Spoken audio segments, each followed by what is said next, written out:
So the little one does something, and he or she needs to be put back on the path. Where does a mother begin? Well, or father, excuse me, let me yes, include that. Exactly right. I think some of it starts really just with our words, our verbal correction. So how does that look in dealing with this 12 Well, to even 18 going months? back to the babyhood transitions where we talked about that stern mommy voice, and it's the no, and saying it and looking serious and not laughing when they're cute, or even when Anna starts to scream because she can't say the words of what that she wants to get something. I'll just take a finger and put it to her mouth and say no, just to draw attention to the behavior that I want to correct. Besides that, honey, what else would we do in terms of, there's voice, there's changing. And let me also point out, we're not talking about a harsh voice. We're not talking about speaking down to the child. You never want to do that.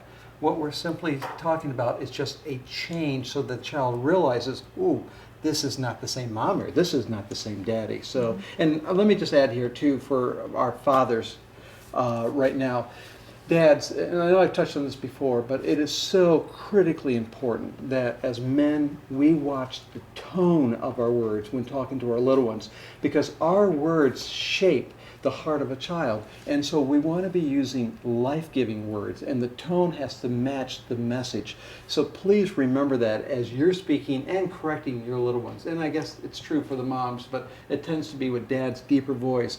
Children sometimes will shudder a little bit, like, whoa, and we just have to be sensitive to that. Right, because moms will often ask that question. They seem to listen to dad so much better than me, and I think some of it is maybe the tone of voice. What about removing the object? Oh, sure. There's plenty of opportunity to do that. When it's something like a remote control and they're playing with it, it's got lots of buttons, it's lots of fun. But you can just remove that object. That's not something that they need to play with. Begin as you mean to go. Yeah, well, wait a minute now. We removed the remote control that was sitting on the coffee table because we don't want them to play with it. Right. But we got magazines, Tara, on the coffee table. You're not going to remove the magazines. No. There are some things that you're just going to train your child not to touch. I learned from Julie very early on that you do work on looking around your house and seeing the things that would be unsafe for the child, and definitely remove those things or put those in an area where the child can't get to them. But as far as the other things, that's a training issue. Yeah, and you say you're going to draw a line. Even at 12 to 18 months, we are going to start parenting them in terms of what they can and cannot do. Basically, we're constructing for them their world of freedoms, right? And keeping them in that funnel. There you go. Yes. Would there ever be any physical correction that might come into play? Anything that you might need to do? I might give a little hand squeeze if she's touching something on the coffee table.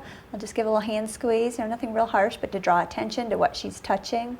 When I'm changing her diaper, I might give a little swat to her thigh. Nothing hard. It's not that I'm giving a harsh punishment, but if she's trying to wiggle out and I want her to hold still, just a light swat draws attention that she needs to hold still. Yeah. What about removing the child? And while we're talking about that, I mean, what would be the difference between removing the child and isolation? There are times maybe an older sibling is playing with some toys and is working really hard, building this great Lego creation, and they don't want the little brother or sister to come in and knock it down because it wasn't that fun to do. So I would remove the child at that point. Versus isolation, maybe Anna is in the high chair and she's screaming, and maybe this just isn't doing it right now. I might take the high chair and put it around the corner just so that she can't see us. She doesn't have the audience for her screams anymore. Bring her back in a minute or two. Will there ever be a time when you would isolate Anna to the crib? Definitely. So we're still doing that? Definitely. Because that alone can deter and help her understand her behavior is just not appropriate. All right. So those are some great tools really to continue on in this whole period of training and correction, putting them back on path. I think what we're talking about is these are corrective methods, and they're going to work differently with each child. They're going to be applied differently every day. And also, parents need to remember, consistency is still going to be the key. We're not going to watch the child go off the path and do nothing about it. We are going to try to get the child back on. And during this 12 to 18 month period, we're going to try various things and see what works best for this child, because every child is different. We hope you enjoyed this video. Please like and subscribe to see more, and check out the growingfamilies.life website to find more resources and to get connected.